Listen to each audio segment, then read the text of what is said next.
प्रदेश में बादल जमकर बरस रहे हैं। मानसून की मार से तबाही और सैलाब की तस्वीरें सामने आई हैं। कई जिलों में भारी बारिश का दौर थम गया है, लेकिन बर्बादी के निशान दिखाई दे रहे हैं। न्यूज़ 18 राजस्थान की टीम ने बर्बादी के मंजर की तस्वीरें कैमरे में कैद की हैं। देखिए ग्राउंड जीरो की रिपोर्ट।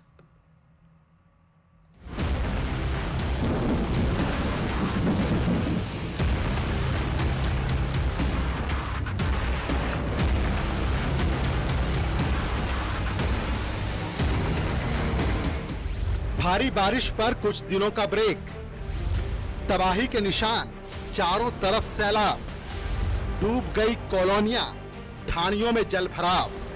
मानसून की मार ने मरुधरा के कई जिलों और संभागों को सैलाब में डुबो दिया। आफत की बारिश पर थोड़ा ब्रेक जरूर लगा है, लेकिन पिछले दिनों हुई बेहिसाब बारिश से अजमेर से लेकर जोधपुर और कोटा बूंदी डूबे डूबे नजर आए। हालात ये थे कि जहां तक आपकी नजर जाएगी सैलाबी मंजर ही दिखाई देगा। न्यूज़ 18 राजस्थान की टीम हालात का जायजा लेने के लिए ग्राउंड जीरो पर उतरी। सैलाबी तबाही की तस्वीरों को कैमरे में कैद किया। बादलों ने प्रदेश में सबसे ज्यादा तबाही अजमेर में मचाई, जहां शहर की 10 से ज्यादा कॉलोनियां बारिश के पानी में डूब गईं। झूमकर बरसे बादलों ने रविवार को थोड़ा ब्रेक जरूर लिया, लेकिन उससे पहले तबाही के वो निशान छोड़ दिए जिससे 50 साल पहले की तस्वीरें ताजा कर दी। 4 से 5 फीट तक पानी भरा हुआ है। लोगों को राहत सामग्री बांटी गई।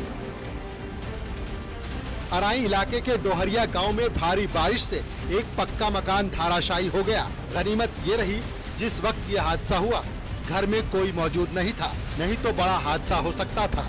उधर बारा में पार्वती नदी का रौद्र रूप देखने को मिला, जब 2 ट्रैक्टर और एक ट्रॉली पानी के तेज बहाव में बह गए।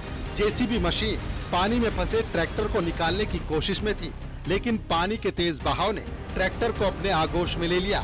गनीमत ये रही कि ट्रैक्टर ड्राइवर ने वक्त रहते कूदकर अपनी जान बचा ली।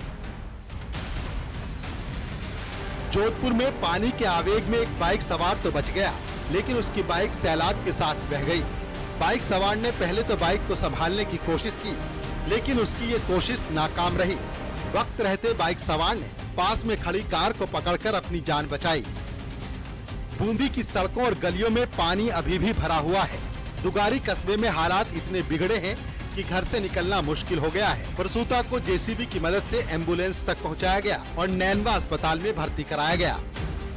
जयपुर के दूदू में बाडोलाव बांध की पाल टूट गई। इससे निकला पानी आसपास के खेतों, निचले इलाकों में घुस गया। पीर खां की ढाणी और हेपतिया की ढाणी जलमग्न हो गई। मुख्य मार्गों पर भी पानी भर गया, जिससे लोगों की परेशानी बढ़ गई। कल भी यहाँ पर 100 कट्टे डाल के गए, इससे पानी रुका नहीं है और सिंचाई विभाग के आदमी भी अभी आके गए हैं, लेकिन अभी तक भी ये काम अभी हुआ नहीं है पूरा।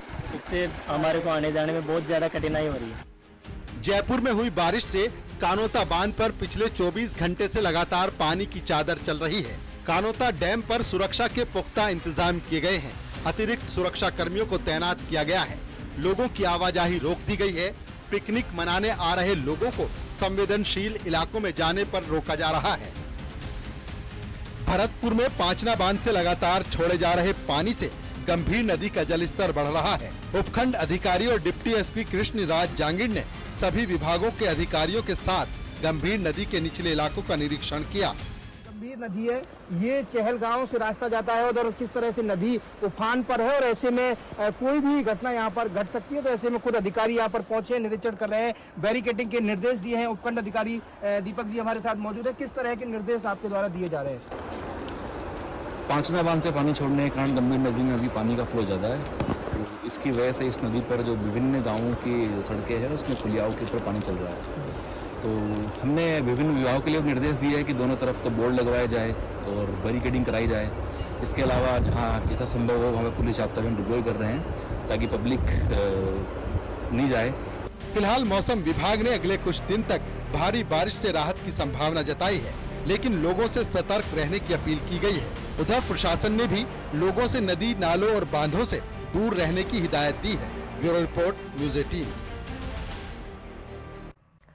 आगरा में पकड़े गए धर्मांतरण गिरोह की जांच में चौंकाने वाले खुलासे हो रहे हैं। जांच पड़ताल में सामने आया है कि ये गैंग लश्कर-ए-तैयबा से जुड़ा हुआ था, जो आईएसआईएस के पैटर्न पर काम कर रहा था। विदेशों से मिलने वाली फंडिंग के जरिए भारत में लव जिहाद और ब्रेन वॉश कर लड़कियों को कट्टरता की ओर धकेलता था। खास बात यह है कि इस गिरोह के तार अमेरिका, कनाडा जैसे देशों तक फैले हुए हैं। इसके साथ ही गैंग का संबंध पीएफआई और आईएसआईएस जैसे आतंकी संगठनों से भी सामने आ रहा है।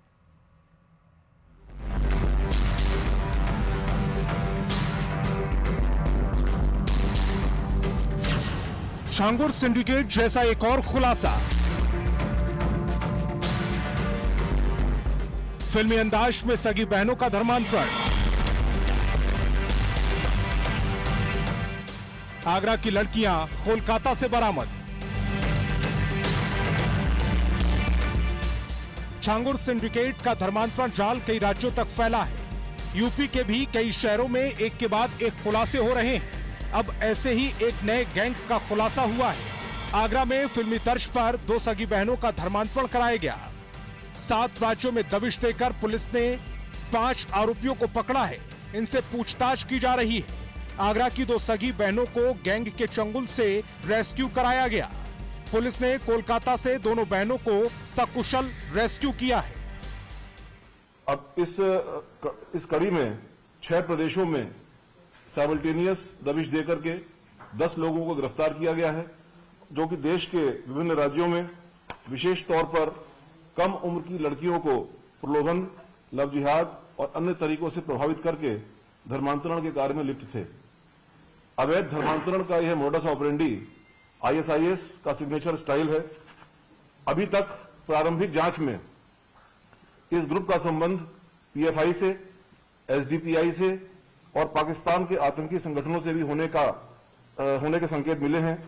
जनपदीय पुलिस आगरा द्वारा की गई इस उल्लेखनीय कार्रवाई से इसमें अब आगे उत्तर प्रदेश की जो विशेषज्ञ एजेंसियां हैं, एसटीएफ और एटीएस, उनको भी शामिल किया गया है।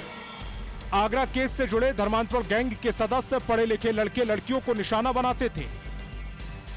धर्मांतरण करवाने के बाद ऐसे लोगों को गैंग का सदस्य बनाया जाता था। साल 2021 में बड़ी बहन का धर्मांतरण कराया गया था। आगरा में घर वापस आकर बड़ी बहन ने छोटी बहन का ब्रेन वॉश किया और फिर मार्च 2025 में दोनों बहनें घर से लापता हो गईं। पुलिस ने सदर थाने में अपहरण का केस दर्ज कर छानबीन की और सनसनीखेज खुलासा किया।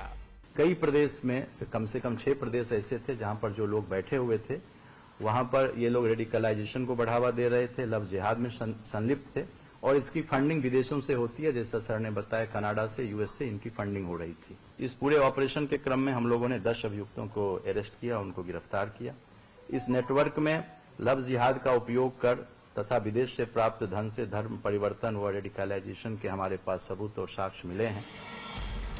फिलहाल पुलिस की टीम आरोपियों को हिरासत में लेकर पूछताछ कर रही है और जल्द ही उनसे जुड़ी जानकारी साझा कर सकती है। आगरा की दोनों बहनों को सकुशल गैंग के चंगुल से छुड़ा लिया गया है। धर्मांतरण से जुड़े एक और गैंग का खुलासा होने के बाद गंभीरता से मामले की जांच शुरू कर दी गई है और जल्द और परतें खुल सकती हैं। Bureau report, news 18, Uttar Pradesh, Uttarakhand.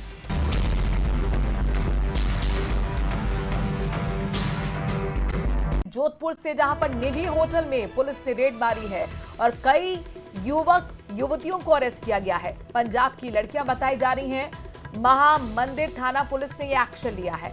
लाल मैदान क्षेत्र के पास ये होटल, जहां पर ये रेड मारी गई, छापेमारी की गई। न्यूज़ 18 राजस्थान अपने दर्शकों के लिए ये वहां की तस्वीरें भी लेकर आया है। चंद्रशेखर हमारे संवाददाता इस खबर पर ज्यादा जानकारी के साथ जुड़ गए हैं। चंद्रशेखर, अब तक क्या कुछ सामने आया इस रेड में? देखिए, एक लाल मैदान क्षेत्र में स्थित एक निजी होटल में जो है पुलिस द्वारा जो है छापेमारी की गई। इस दौरान जो है वहां पर कुछ संदिग्ध युवक और युवतियां थी जिन्हें दस्तयाब करके महामंदिर थाने लाया गया, जिनमें से पूछताछ करने के बाद कुछ युवक और युवतियों को छोड़ा गया है और कुछ से पूछताछ लगातार जारी है। बताया जा रहा है लड़कियां जो है वो पंजाब की है और युवक जो जोधपुर के हैं। अब इसमें क्या मामला है, इसको लेकर जो है संभवतः सुबह तक जो है पुलिस खुलासा करेगी, लेकिन बताया जा रहा है कि वहां पर जो है संदिग्ध स्थिति को लेकर जो है ये छापेमारी की गई थी। हालांकि पुलिस इसमें कुछ भी बताने से गुरेज कर रही है, लेकिन कुछ लोगों को जो है पूछताछ करने के बाद छोड़ा गया है, जबकि कुछ से पूछताछ अभी तक भी जारी है। जी, क्या होटल के मालिक को भी गिरफ्तार किया गया है? देखिए ये एक रेस्टोरेंट था जिसमें बताया जा रहा है कि जो युवक जो अलग जगह जो है वो अपनी पार्टी कर रहे थे, लड़कियां अलग रूम में थी, तो फिलहाल इसको ठीक है लेकर चंद्रशेखर, बहुत नजर बनाए असमंजस की रखिएगा। स्थिति फिलहाल है। के लिए बहुत बहुत शुक्रिया।